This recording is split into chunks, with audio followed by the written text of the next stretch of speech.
I'd like to tell you about the strangest secret in the world.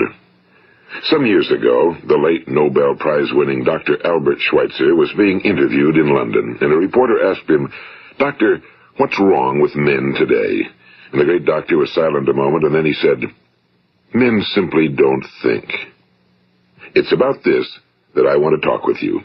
We live today in a golden age. This is an era that man has looked forward to, dreamed of, and worked toward for thousands of years. But since it's here, we pretty well take it for granted. We in America are particularly fortunate to live in the richest land that ever existed on the face of the earth, a land of abundant opportunity for everyone. But do you know what happens? Well, let's take 100 men who start even at the age of 25. Do you have any idea what will happen to those men by the time they're 65? These 100 men who all start even at the age of 25 believe they're going to be successful. If you asked any one of these men if he wanted to be a success, he'd tell you he did. And you'd notice that he was eager toward life, that there was a certain sparkle to his eye, an erectness to his carriage, and life seemed like a pretty interesting adventure to him. But by the time they're 65, 1 will be rich. 4 will be financially independent. 5 will still be working. 54 will be broke. Now think a moment. Out of the 100, only 5 make the grade. Now why do so many fail? What has happened to the sparkle that was there when they were 25? What's become of the dreams, the hopes, the plans? And why is there such a large disparity between what these men intended to do and what they actually accomplished? When we say about 5% achieve success, we have to define success. And here's the best definition I've ever been able to find. Success is the progressive realization of a worthy ideal. If a man is working toward a predetermined goal and knows where he's going, that man is a success. If he's not doing that, he's a failure. Success is the progressive realization of a worthy ideal. Rollo May, the distinguished psychiatrist, wrote a wonderful book called Man's Search for Himself. And in this book he says, the opposite of courage in our society is not cowardice. It is conformity. And there you have the trouble today. It's conformity, people acting like everyone else without knowing why, without knowing where they're going. Now think of it. In America right now, there are over 18 million people 65 years of age and older. And most of them are broke. They're dependent on someone else for life's necessities. Now, we learn to read by the time we're 7. We learn to make a living by the time we're 25. Usually by that time, we're not only making a living, we're supporting a family. And yet, by the time we're 65, we haven't learned how to become financially independent in the richest land that has ever been known. Why? We conform. And the trouble is that we're acting like the wrong percentage group, the 95 who don't succeed. Now, why do these people conform? Well, they really don't know. These people believe that their lives are shaped by circumstances, by things that happen to them, by exterior forces. They're outer-directed people. A survey was made one time that covered a lot of men, working men, and these men were asked, "Why do you work? Why do you get up in the morning?" 19 out of 20 had no idea. If you ask them, they'll say, well, everyone goes to work in the morning, and that's the reason they do it, because everyone else is doing it. Now let's get back to our definition of success. Who succeeds? The only person who succeeds is the person who is progressively realizing a worthy ideal. He's the person who says, I'm going to become this, and then begins to work toward that goal. I'll tell you who the successful people are. A success is the school teacher who's teaching school because that's what he or she wants to do. The success is the woman who's a wife and mother because she wanted to become a wife and mother and is doing a good job of it. The success is the man who runs the corner gas station because that was his dream. That's what he wanted to do. The success is the successful salesman who wants to become a top-notch salesman and grow and build with his organization. A success is anyone who is doing deliberately a predetermined job because that's what he decided to do deliberately. But only 1 out of 20 does that. That's why today there isn't really any competition unless we make it for ourselves. Instead of competing, all we have to do is create. You know, for 20 years, I looked for the key which would determine what would happen to a human being. Was there a key I wanted to know which would make the future a promise that we could foretell to a large extent? Was there a key that would guarantee a person's becoming successful if he only knew about it and knew how to use it? Well, there is such a key, and I've found it. Have you ever wondered why so many men work so hard and honestly without ever achieving anything in particular, and others don't seem to work hard and yet seem to get everything? They seem to have the magic touch. You've heard them say that about someone. Everything he touches turns to gold. And have you ever noticed that a man who becomes successful tends to continue to become successful? And on the other hand, have you noticed how a man who's a failure tends to continue to fail? Well, it's because of goals. Some of us have goals, some don't. People with goals succeed because they know where they're going. It's that simple. Think of a ship leaving a harbor, and think of it with the complete voyage mapped out and planned. The captain and crew know exactly where it's going and how long it'll take. It has a definite goal. Now, 9,999 times out of 10,000, it will get to where it started out to get. Now, let's take another ship, just like the first, only let's not put a crew on it or a captain at the helm. Let's give it no aiming point, no goal, no destination. We just start the engines and let it go. I think you'll agree with me that if it gets out of the harbor at all, it will either sink or wind up on some deserted beach, a derelict. It can't go anyplace because it has no destination and no guidance, and it's the same with a human being. Take the salesman, for example. There's no other person in the world today with the future of a good salesman. Selling is the world's highest paid profession, if we're good at it and if we know where we're going. Every company needs top-notch salesmen, and they reward those men. The sky's the limit for them. But how many can you find? Someone once said the human race is fixed, not to prevent the strong from winning, but to prevent the weak from losing. The American economy today can be likened to a convoy in time of war. The entire economy is slowed down to protect its weakest link, just as the convoy had to go at the speed that would permit its slowest vessel to remain in formation. That's why it's so easy to make a living today. It takes no particular brains or talent to make a living and support a family today. So we have a plateau of so-called security, if that's what a person's looking for. But we do have to decide how high above this plateau we want to aim. Now let's get back to the strangest secret in the world, the story that I wanted to tell you today. Why do men with goals succeed in life and men without them fail? Well, let me tell you something which, if you really understand it, will alter your life immediately. If you understand completely what I'm going to tell you from this moment on, your life will never be the same again. You will suddenly find that good luck just seems to be attracted to you. The things you want just seem to fall in line, and from now on you won't have the problems, the worries, the gnawing lump of anxiety that perhaps you've experienced before. Doubt, fear, well, they'll be things of the past. Here's the key to success and the key to failure. We become what we think about. Now let me say that again. We become what we think about. Throughout all history, the great wise men and teachers, philosophers and prophets have disagreed with one another on many different things. It's only on this one point that they are in complete and unanimous agreement. Listen to what Marcus Aurelius, the great Roman emperor, said. A man's life is what his thoughts make of it. Disraeli said this, everything comes if a man will only wait. I've brought myself by long meditation to the conviction that a human being with a settled purpose must accomplish it, and that nothing can resist a will that will stake even existence for its fulfillment. Ralph Waldo Emerson said this, a man is what he thinks about all day long. William James said, the greatest discovery of my generation is that human beings can alter their lives by altering their attitudes of mind. And he also said, we need only in cold blood act as if the thing in question were real, and it will become infallibly real by growing into such a connection with our life that it will become real. It will become so knit with habit and emotion that our interest in it will be those which characterize belief. And he also said, if you only care enough for a result, you will almost certainly attain it. If you wish to be rich, you will be rich.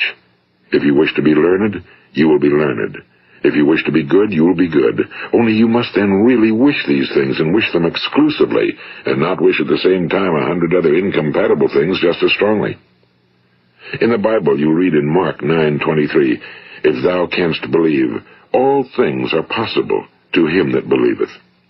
My old friend Dr. Norman Vincent Peale put it this way, this is one of the greatest laws in the universe. Fervently do I wish I had discovered it as a very young man. It dawned upon me much later in life, and I found it to be one of the greatest, if not my greatest discovery outside of my relationship to God. The great law, briefly and simply stated, is that if you think in negative terms, you will get negative results. If you think in positive terms, you will achieve positive results. That is the simple fact, he went on to say, which is at the basis of an astonishing law of prosperity and success. In 3 words, believe and succeed. William Shakespeare put it this way: our doubts are traitors and make us lose the good we oft might win by fearing to attempt. George Bernard Shaw said, people are always blaming their circumstances for what they are. I don't believe in circumstances. The people who get on in this world are the people who get up and look for the circumstances they want, and if they can't find them, make them. Well, it's pretty apparent, isn't it? And every person who discovered this for a while believed that he was the first one to work it out. We become what we think about. Now, it stands to reason that a person who's thinking about a concrete and worthwhile goal is going to reach it, because that's what he's thinking about, and we become what we think about. Conversely, the man who has no goal, who doesn't know where he's going, and whose thoughts must therefore be thoughts of confusion and anxiety and fear and worry, becomes what he thinks about. His life becomes one of frustration and fear and anxiety and worry. And if he thinks about nothing, he becomes nothing. Now, how does it work? Why do we become what we think about? Well, I'll tell you how it works as far as we know. Now, to do this, I want to tell you about a situation that parallels the human mind. Suppose a farmer has some land, and it's good fertile land. Now, the land gives the farmer a choice. He may plant in that land whatever he chooses. The land doesn't care. It's up to the farmer to make the decision. Now, remember, we're comparing the human mind with the land because the mind, like the land, doesn't care what you plant in it. It will return what you plant, but it doesn't care what you plant. Now let's say that the farmer has 2 seeds in his hand. One is a seed of corn, the other is nightshade, a deadly poison. He digs 2 little holes in the earth and he plants both seeds, one corn, the other nightshade. He covers up the holes, waters, and takes care of the land, and what will happen? Invariably the land will return what's planted. As it's written in the Bible, as ye sow, so shall ye reap.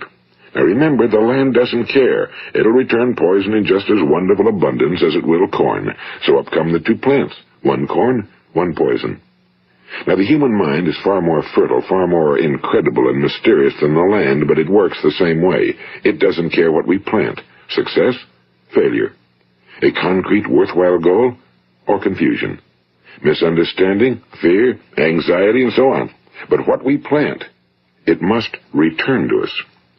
You see, the human mind is the last great unexplored continent on Earth. It contains riches beyond our wildest dreams. It will return anything we want to plant. Now, you might say, well, if that's true, why don't people use their minds more? Well, I think they figured out an answer to that one, too. Our mind comes as standard equipment at birth. It's free, and things that are given to us for nothing we place little value on. Things that we pay money for, we value. The paradox is that exactly the reverse is true. Everything that's really worthwhile in life came to us free. Our minds, our souls, our bodies, our hopes, our dreams, our ambitions, our intelligence, our love of family and children and friends and country, all these priceless possessions are free. But the things that cost us money are actually very cheap and can be replaced at any time. A good man can be completely wiped out and make another fortune. He can do that several times. Even if our home burns down, we can rebuild it. But the things we got for nothing, we can never replace. The human mind isn't used because we take it for granted. Familiarity breeds contempt. It can do any kind of job we assign to it, but generally speaking, we use it for little jobs instead of big, important ones. Universities have proved that most of us are operating on about 10% or less of our abilities. So decide now, what is it you want? Plant your goal in your mind. It's the most important decision you'll ever make in your entire life. What is it you want? Do you want to be an outstanding salesman? A better worker at your particular job? Do you want to go places in your company? In your community? Do you want to get rich? All you've got to do is plant that seed in your mind, care for it, work steadily toward your goal, and it will become a reality. It not only will, there's no way that it cannot. You see, that's a law, like the laws of Sir Isaac Newton, the laws of gravity. If you get on top of a building and jump off, you'll always go down. You'll never go up, and it's the same with all the other laws of nature. They always work. They're inflexible. Think about your goal in a relaxed, positive way. Picture yourself in your mind's eye as having already achieved this goal. See yourself doing the things you will be doing when you've reached your goal. Ours has been called the phenobarbital age, the age of ulcers and nervous breakdowns and tranquilizers. At a time when medical research has raised us to a new plateau of good health and longevity, far too many of us worry ourselves into an early grave trying to cope with things in our own little personal ways without learning a few great laws that will take care of everything for us. These things we bring on ourselves through our habitual way of thinking. Every one of us is the sum total of his own thoughts. He is where he is because that's exactly where he really wants to be, whether he'll admit that or not. Each of us must live off the fruit of his thoughts in the future, because what you think today and tomorrow, next month and next year, will mold your life and determine your future. You're guided by your mind. I remember one time I was driving through eastern Arizona, and I saw one of those giant earth-moving machines roaring along the road at about 35 miles an hour with what looked like 30 tons of dirt in it. A tremendous, incredible machine, and there was a little man perched way up on top with the wheel in his hands guiding it. And as I drove along, I was struck by the similarity of that machine to the human mind. Just suppose you're sitting at the controls of such a vast source of energy. Are you going to sit back and fold your arms and let it run itself into a ditch? Or are you going to keep both hands firmly on the wheel and control and direct this power to a specific, worthwhile purpose? It's up to you. You're in the driver's seat. You see, the very law that gives us success is a two-edged sword. We must control our thinking. The same rule that can lead a man to a life of success, wealth, happiness, and all the things he ever dreamed of for himself and his family. That very same law can lead him into the gutter. It's all in how he uses it, for good or for bad.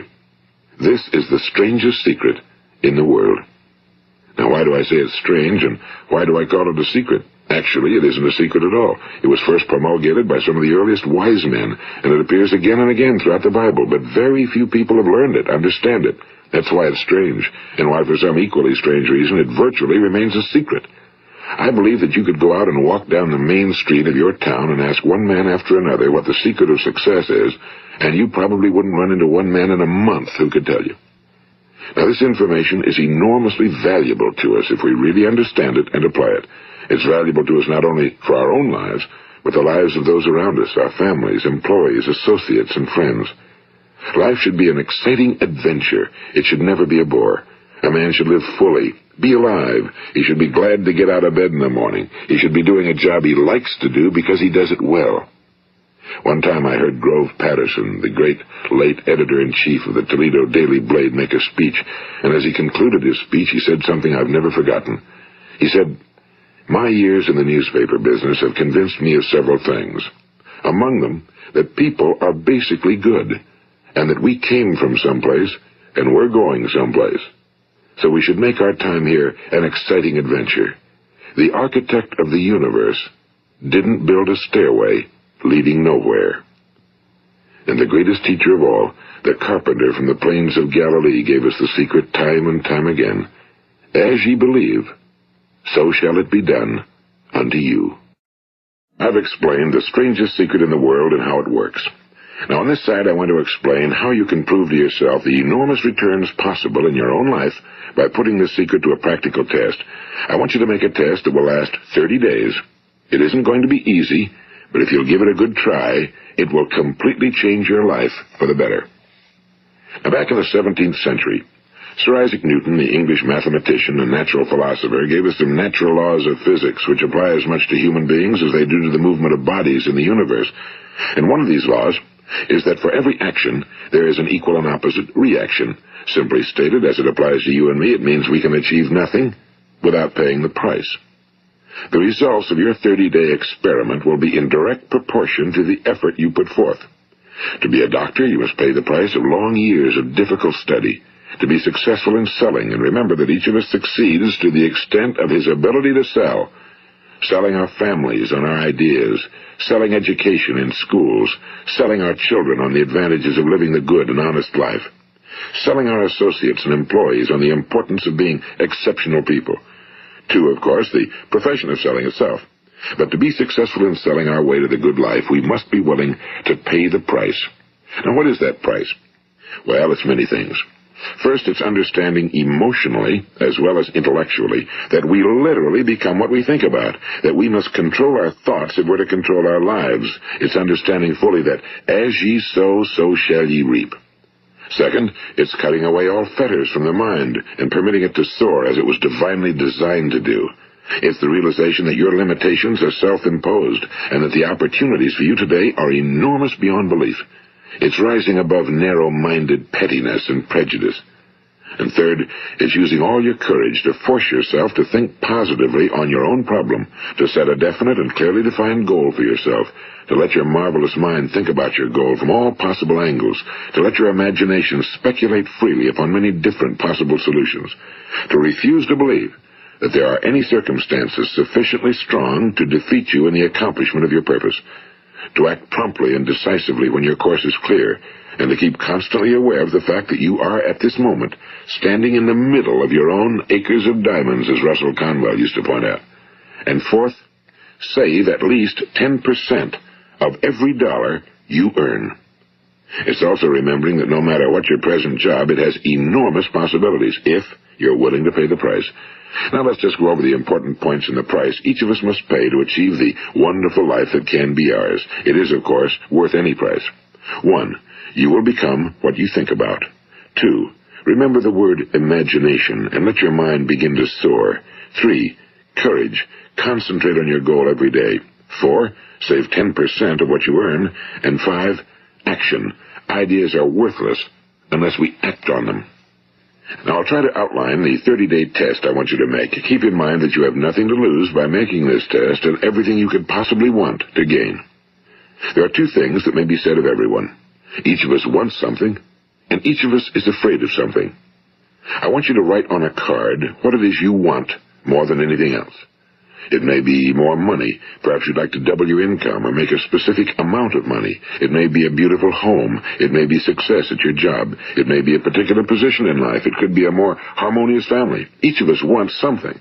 Now write down on your card specifically what it is you want. Make sure it's a single goal and clearly defined. You needn't show it to anyone, but carry it with you so that you can look at it several times a day. Think about it in a cheerful, relaxed, positive way each morning when you get up, and immediately you have something to work for, something to get out of bed for, something to live for. Look at it every chance you get during the day and just before going to bed at night. And as you look at it, remember that you must become what you think about, and since you're thinking about your goal, you realize that soon it will be yours. In fact, it's yours really the moment you write it down and begin to think about it. Look at the abundance all around you as you go about your daily business. You have as much right to this abundance as any other living creature. It's yours for the asking. Now we come to the difficult part. Difficult because it means the formation of what is probably a brand new habit, and new habits are not easily formed. Once formed, however, it will follow you for the rest of your life. Stop thinking about what it is you fear. Each time a fearful or negative thought comes into your consciousness, replace it with a mental picture of your positive and worthwhile goal. And there will come times when you'll feel like giving up. It's easier for a human being to think negatively than positively. That's why only 5% are successful. You must begin now to place yourself in that group. For 30 days, you must take control of your mind. It will think about only what you permit it to think about. Each day for this 30-day test, do more than you have to do. In addition to maintaining a cheerful, positive outlook, give of yourself more than you've ever done before. Do this knowing that your returns in life must be in direct proportion to what you give. The moment you decide on a goal to work toward, you're immediately a successful person. You are then in that rare and successful category of people who know where they're going.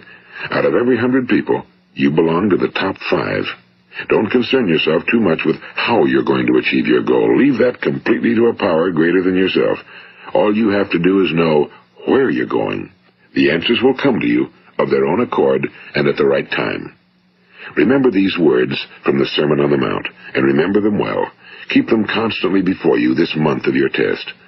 Ask, and it shall be given you. Seek, and ye shall find. Knock, and it shall be opened unto you. For every one that asketh receiveth, and he that seeketh findeth, and to him that knocketh it shall be opened. It's as marvelous and as simple as that. In fact, it's so simple that in our seemingly complicated world, it's difficult for an adult to understand that all he needs is a purpose and faith. For 30 days, Do your very best. If you're a salesman, go at it as you've never done before, not in a hectic fashion, but with the calm, cheerful assurance that time well spent will give you the abundance in return you deserve and want. If you're a homemaker, devote your 30-day test to completely giving of yourself without thinking about receiving anything in return, and you'll be amazed at the difference it makes in your life. No matter what your job, do it as you've never done it before for 30 days. And if you've kept your goal before you every day, you'll wonder and marvel at this new life you've found. Dorothea Brand, the outstanding editor and writer, discovered it for herself and tells about it in her fine book, Wake Up and Live. Her entire philosophy is reduced to the words, act as though it were impossible to fail. She made her own test with sincerity and faith, and her entire life was changed to one of overwhelming success. Now, you make your test for 30 full days. Don't start your test until you've made up your mind to stick with it. You see, by being persistent, you're demonstrating faith. Persistence is simply another word for faith. If you didn't have faith, you'd never persist. If you should fail during your first 30 days, by that I mean suddenly find yourself overwhelmed by negative thoughts, you've got to start over again from that point and go 30 more days. Gradually, your new habit will form until you find yourself one of that wonderful minority to whom virtually nothing is impossible. And don't forget the card. It's vitally important as you begin this new way of living. On one side of the card, write your goal, whatever it may be. On the other side, write the words we've quoted from the Sermon on the Mount. Ask, and it shall be given you. Seek, and ye shall find. Knock, and it shall be opened unto you. Nothing great was ever accomplished without inspiration. See that during these crucial first 30 days, your own inspiration is kept at a peak. And above all, don't worry. Worry brings fear, and fear is crippling. The only thing that can cause you to worry during your test is trying to do it all yourself. Know that all you have to do is hold your goal before you. Everything else will take care of itself. Remember also to keep calm and cheerful. Don't let petty things annoy you and get you off course. Now, since making this test is difficult, some will say, why should I bother? Well, look at the alternative. No one wants to be a failure. No one really wants to be a mediocre individual. No one wants a life constantly filled with worry and fear and frustration. Therefore, remember that you must reap that which you sow. If you sow negative thoughts, your life will be filled with negative things. If you sow positive thoughts, your life will be cheerful, successful, and positive. Now, gradually, you will have a tendency to forget what you've heard on this recording. Play it often. Keep reminding yourself of what you must do to form this new habit. Gather your whole family around at regular intervals and listen to what's been said here. You know, most men will tell you that they want to make money without understanding the law. The only people who make money work in a mint. The rest of us must earn money. This is what causes those who keep looking for something for nothing or a free ride to fail in life. The only way to earn money is by providing people with services or products which are needed and useful. We exchange our time and our product or service for the other man's money. Therefore, the law is that our financial return will be in direct proportion to our service. Now, success is not the result of making money. Making money is the result of success, and success is in direct proportion to our service. Most people have this law backwards. They believe that you're successful if you earn a lot of money. The truth is that you can only earn money after you're successful. It's like the story of the man who sat in front of the stove and said to it, give me heat, and then I'll add the wood. How many men and women do you know, or do you suppose there are today, who take the same attitude toward life? There are millions. We've got to put the fuel in before we can expect heat. Likewise, we've got to be of service first before we can expect money. Don't concern yourself with the money. Be of service, build, work, dream, create. Do this and you'll find there's no limit to the prosperity and abundance that will come to you. Prosperity, you know, is founded upon a law of mutual exchange. Any person who contributes to prosperity must prosper in turn himself. Sometimes the return will not come from those you serve, but it must come to you from someplace, because that's the law. For every action, there is an equal and opposite reaction. As you go daily through your 30-day test period, remember that your success will always be measured by the quality and quantity of service you render, and money is a yardstick for measuring this service. No man can get rich himself unless he enriches others. Now, there are no exceptions to a law. You can drive down any street in America and from your car estimate the service that's being rendered by the people living on that street. Had you ever thought of this yardstick before? It's interesting. Some, like ministers and priests and other devoted people, measure their returns in the realm of the spiritual, but again, their returns are equal to their service. Once this law is fully understood, any thinking person can tell his own fortune. If he wants more, he must be of more service to those from whom he receives his return. If he wants less, he has only to reduce his service. This is the price you must pay for what you want. If you believe you can enrich yourself by deluding others, you can end only by deluding yourself. It may take some time, but just as surely as you breathe, you'll get back what you put out. Don't ever make the mistake of thinking you can avert this. It's impossible. The prisons and the streets where the lonely walk are filled with people who tried to make new laws just for themselves. We may avoid the laws of man for a while, but there are greater laws that cannot be broken. An outstanding medical doctor recently pointed out 6 steps that will help you realize success. 1. Set yourself a definite goal. 2. Quit running yourself down. 3. Stop thinking of all the reasons why you cannot be successful and instead think of all the reasons why you can. 4. Trace your attitudes back through your childhood and try to discover where you first got the idea you couldn't be successful, if that's the way you've been thinking.